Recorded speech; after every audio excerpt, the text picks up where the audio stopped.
Bienvenue à tous dans ce 12h45. Voici le sommaire. La communauté nationale a célébré hier la journée mondiale de la lèpre, une occasion pour l'équipe de la rédaction de faire un tour au centre de traitement de la lèpre de l'hôpital Saint-Camille de Davouillon pour constater la réinsertion des malades. Toujours avec la lèpre, nous irons à la découverte des aliments susceptibles de les aider à accélérer la guérison des patients et à la reconstitution des tissus détruits.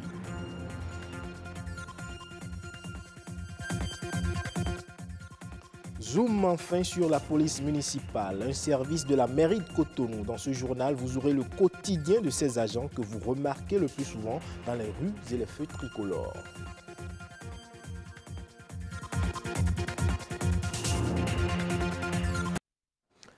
À nouveau, bonjour. Le Bénin a célébré ce dimanche la 65e journée nationale des lépreux. Occasion pour constater que la lutte contre la lèpre s'intensifie et qu'on note déjà plusieurs malades guéris sans aucune séquelle et dont la réinsertion sociale et professionnelle est également une réussite.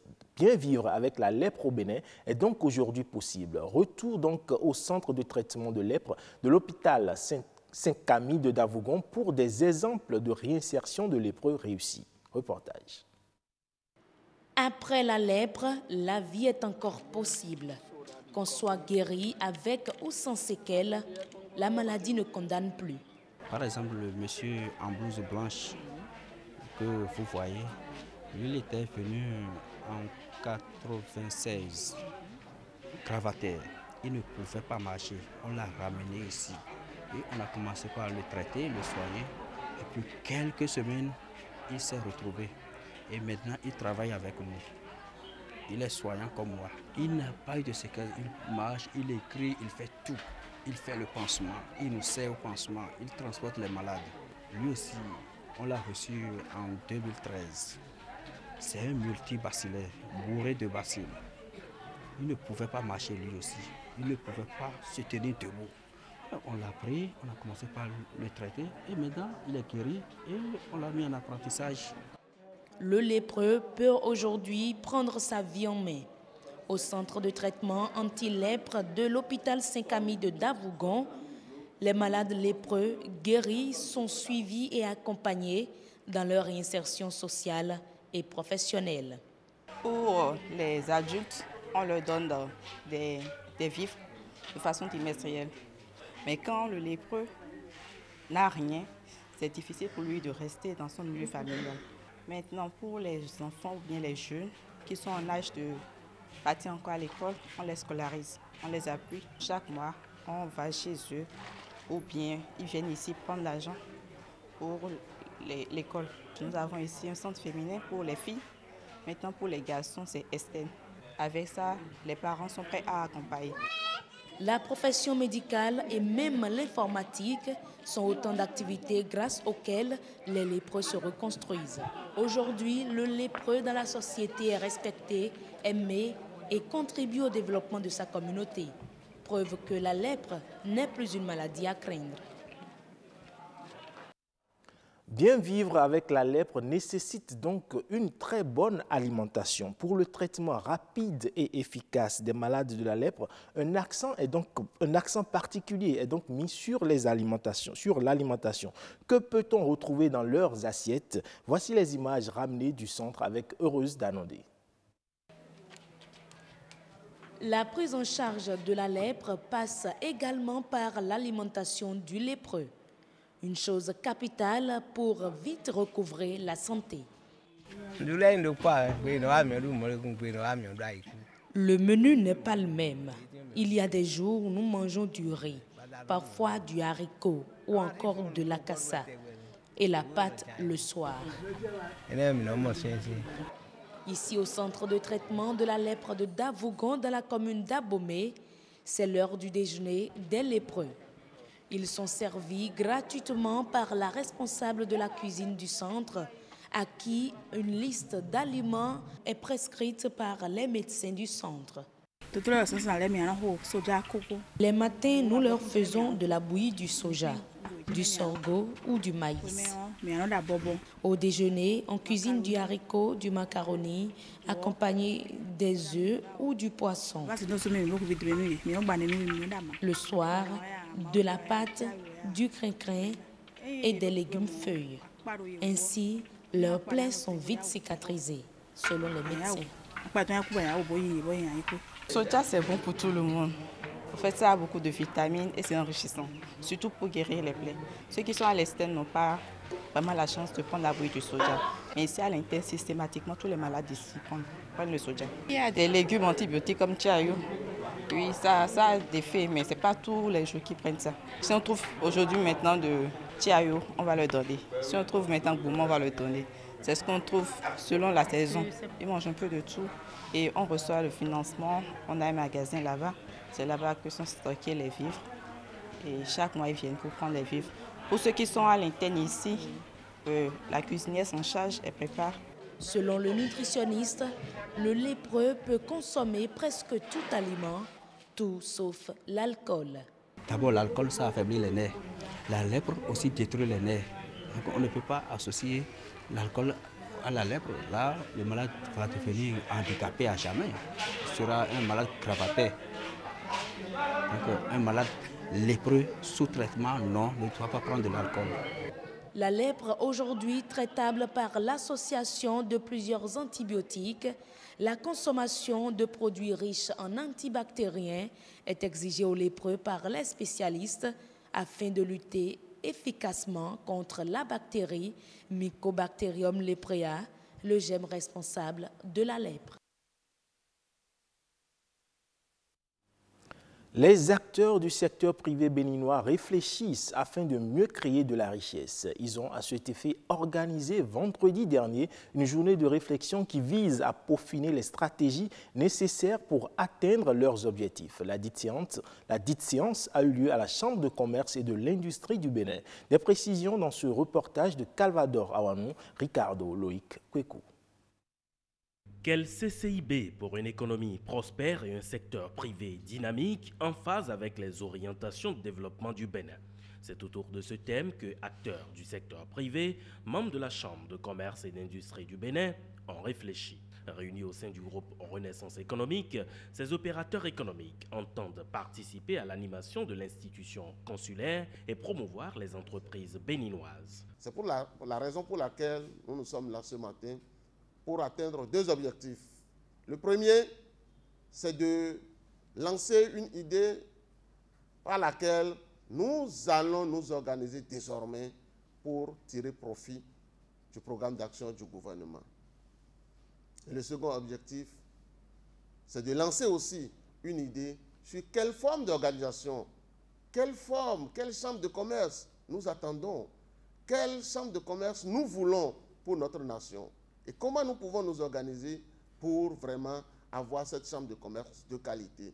Plusieurs communications ont été animées au cours de cette journée qui a vu la participation du conseiller technique du président de la République, Lazare Sefuito. La présente séance de réflexion bénéficie par ailleurs du soutien de plusieurs sociétés. Le groupe Renaissance économique entend prendre une part importante dans la mise en œuvre du volet économie du programme d'action du gouvernement.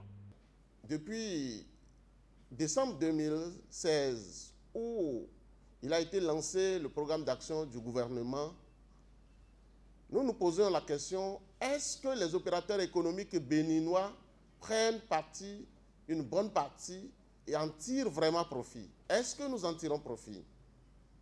C'est ça la question que nous nous sommes posée.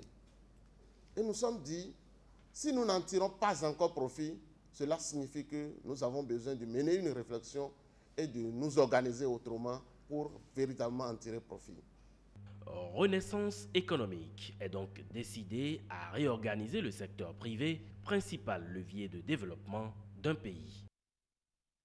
Contrôle routier, interpellation, lutte contre l'insalubrité, telle est la mission de la police municipale, une institution de la mairie de Cotonou chargée d'assurer l'exécution des arrêtés du maire. Elle s'occupe essentiellement de la police administrative. Mais quel est le quotidien de ces agents et quels sont les attributs de la police municipale? Élément de réponse dans ce reportage de Eunice Kiki et Jules Akoikou. 8h30 au carrefour d'Edokpo. À cette heure d'affluence, ces agents de la police municipale se dépêchent comme chaque matin de réguler la circulation. C'est un carrefour stratégique, non loin du marché d'Antokpa, souvent embouteillé. Donc, la présence sur le terrain, c'est pour faciliter la libre circulation des personnes et des biens. À la direction de la police municipale, la journée a démarré ce lundi à 8h après la cérémonie de la montée des couleurs. Elle a essentiellement pour but de faire jouir les populations des avantages de la propriété, de la salubrité et de la sûreté dans les rues, dans les lieux publics. Créée en 2012, la police municipale est aujourd'hui dotée de 114 agents, dont 8 officiers et 106 gardiens de paix. Le premier maire, M. Nicéphore Soglo, a dû sentir le besoin d'avoir une police au niveau de la mairie. Et c'est comme ça qu'il a posé le problème au niveau du gouvernement. Après tout, ils sont entendus, la création a été faite. De jour comme de nuit, ces agents sont au service des Cotonois. Vous les envoyez sur le terrain maintenant, ils vont faire le travail. Il y a des moments où la police nationale nous sollicite dans les ghettos pour tout casser, c'est la police municipale. Loin d'être des polices concurrentes, nous sommes plutôt des polices complémentaires. Elle ne fait pas une enquête, appréhender un voleur et faire une procédure et lui déférer. Elle n'a pas cette capacité-là. Elle peut arrêter un voleur et le mettre à la disposition de la police nationale. Mais 5 ans après sa création, cette police peine encore à jouer pleinement sa mission. Selon le recensement de 2013, la ville de Cotonou abriterait 779 314 habitants, soit un ratio d'un policier municipal pour 6 850 Cotonois. Nous n'avons pas les moyens de notre politique. Avec le peu de temps nous disposons, nous essayons de donner le meilleur de nous-mêmes en attendant des jours meilleurs. Néanmoins, certains citoyens estiment qu'ils sont indispensables pour la sécurité locale. À l'absence des policiers, ils dirigent parfaitement la circulation pour qu'il n'y ait pas d'accident. Aux heures de pointe comme midi, les policiers municipaux sont acculés et laissent leur travail. Nous souhaitons que l'État leur vienne en aide. La police municipale, malgré ses difficultés, s'impose aujourd'hui comme une force proche des citoyens. Assurer la sécurité, la tranquillité et prévenir la délinquance, voilà tout l'enjeu de l'existence de ce service de proximité. Le patronat de la République démocratique du Congo, réuni au sein de la Fédération des entreprises du Congo, déplore le mauvais climat des affaires qui ne favorise ni l'investissement ni la croissance, encore moins le développement de la RDC. Selon le président de la dite fédération, le climat des affaires en RDC continue à être dominé par la corruption, le harcèlement fiscal, l'insécurité juridique et judiciaire. Il dénonce également les importations irrégulières et frauduleuses en provenance des pays limitrophes, lesquels contraignent certaines entreprises à fermer ou à réduire leurs activités. Par ailleurs, même si l'année 2017 a été caractérisée par l'augmentation de l'activité économique avec un taux de croissance de 3,2% à la fin 2017, le président de la fédération estime que cette croissance demeure faible pour assurer le financement et la relance de l'économie congolaise. Toujours en RDC, on estime à 20 millions de dollars par jour le manque à gagner occasionné par les coupures d'Internet et de SMS auxquelles procède le gouvernement lors des manifestations publiques. Selon le président de la Fédération des entreprises du Congo, Albert Yuna, le blocage d'accès à Internet et aux SMS par le gouvernement a fait perdre environ 10% de leur chiffre d'affaires quotidien aux opérateurs du secteur ainsi qu'aux autres activités dont le secteur de communication sert de support. Il souhaite donc que la mesure soit discuté avec les autorités ainsi que les opérateurs concernés de manière à limiter dans leur exécution les effets de la conduite des affaires. Fin de ce journal. Merci de nous avoir suivis et bonne suite de programme sur la chaîne du développement.